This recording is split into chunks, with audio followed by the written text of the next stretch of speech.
Hey, what's up everybody? My name is Cap and welcome back to the channel. I'm glad you guys are here. Thank you so much for everybody who's supporting all the videos, everybody who's leaving likes and comments. You guys are awesome, you know that. Love you guys and thank you for it. Now, within this last week, there was a lot of quote-unquote leaked news about Call of Duty 2016 and what it's going to entail, because this is about the time of the year when the hype train starts leaving the station and starts picking up steam.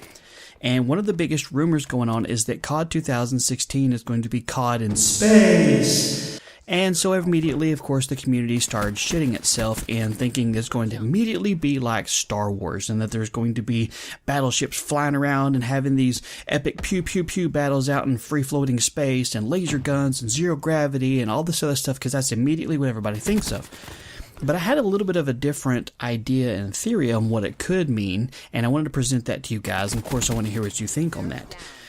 Call of Duty has always had a history of maintaining some sort of semblance of reality, meaning that all the stuff that they do is at least based mostly on realistic technology, whether it's current, futuristic, or in development, including, weapons, the armor that we use, the movement systems, biomechanics, maps, kill streaks, all that other stuff is mostly based on reality. Now, of course, there's going to be deviants and stuff like that where they were just pulling something out of their butt for fun, and that's totally true. But assuming that Call of Duty is going to maintain that based in reality, even if it's a futuristic, way out in space sort of reality, there are some aspects of it that they can't get away from if they're going to have that there. Like, for instance, the closest known star that we have here is just a little over 4 light years away, which means if we were going to get to any other form of solar system where we could find any other planetary bodies, you would have to be traveling the speed of light for 4 years in one direction to get to the next set of solar system kind of objects out there. Human beings in our tiny, fragile little meat sack bodies can't survive that, so we would be traveling at a very small fraction of the speed of light, assuming we could actually ever develop any kind of craft to get there that wouldn't break apart upon speed and all the other limitations that go with space travel that we haven't quite mastered yet. We're never going to. There's no anything they're ever going to do. We're not going to have any kind of like space travel on the quantum level because it's just not going to happen. We're never going to travel the speed of light. So I'm thinking we're probably going to be stuck to our own solar system. But that's okay, because there's a lot here that we could possibly do. So now imagine Call of Duty as you know it. Say Black Ops 3. You got mostly boots on the ground. You have a little bit of the jet systems here for the backpacks to be able to boost jump and slide and wall run and things like that. But imagine the same settings, but instead of when you look up at the sky, you see, blue sky and clouds rolling down overhead. Imagine you look up at the sky and you see a starlit sky because you're no longer on Earth looking up through the atmosphere. You're on a moon looking off. I mean, we have the 4 terrestrial main planets here, Mercury, Earth, Venus, and Mars, the gas giants, and then we have the 5 different dwarf planets here. So the number of settings we have just in our own solar system is quite cool, assuming futuristic technology would allow us to be able to have the same kind of thrusters that would maintain gravity so we could run at, like a 1 atmospheric gravity level of what we're used to on Earth.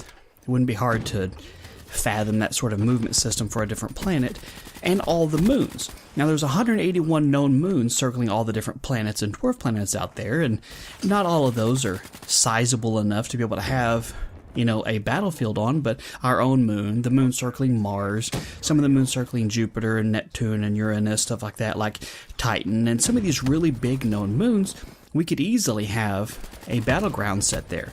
So, I mean, imagine that you're loading up the map Titan, and in the background and the skyline there, instead of seeing blue skies, you see a starlit sky, and then you look off in the direction, you can see the rings of Saturn and the planet itself right there. I mean, how cool would that be?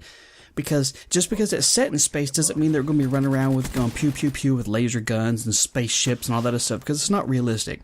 Lightsabers can't work, light doesn't work that way, and the notion of having like a space battle with X-Wings and Y-Wings fly around, it's not possible to do that the way they always show it in the movies. Inertia and momentum in space and basic physics of movement won't allow that.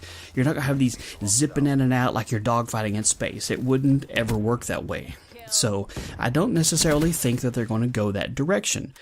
I think we could have a futuristic COD set in space, but it's going to be the same movement system we have now, just a setting in space. Because it wouldn't be hard for us to have a conceptualized notion of,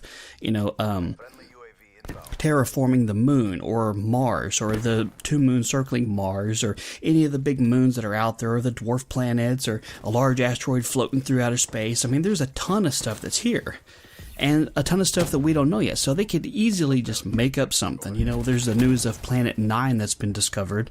So who knows what they could actually have as far as a setting there. So I'm not going to rule out Call of Duty in space being a good or bad idea. I'm kind of intrigued, honestly, because I love outer space.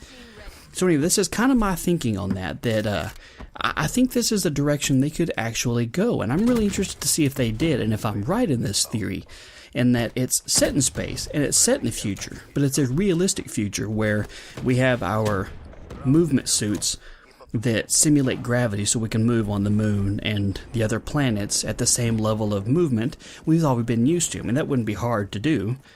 And, I mean, because you're not going to be floating in low gravity or zero gravity. That would be a pain in the ass to try and code, to change the engine to be able to reflect that. So I honestly don't think they would do that, but you never know.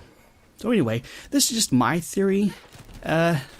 I'm hoping I'm right because I think that'd be kind of cool, but I don't know. What do you think? Let me know your comments in the comment section below on what you think and all that other jazz. And thank you so much for your support.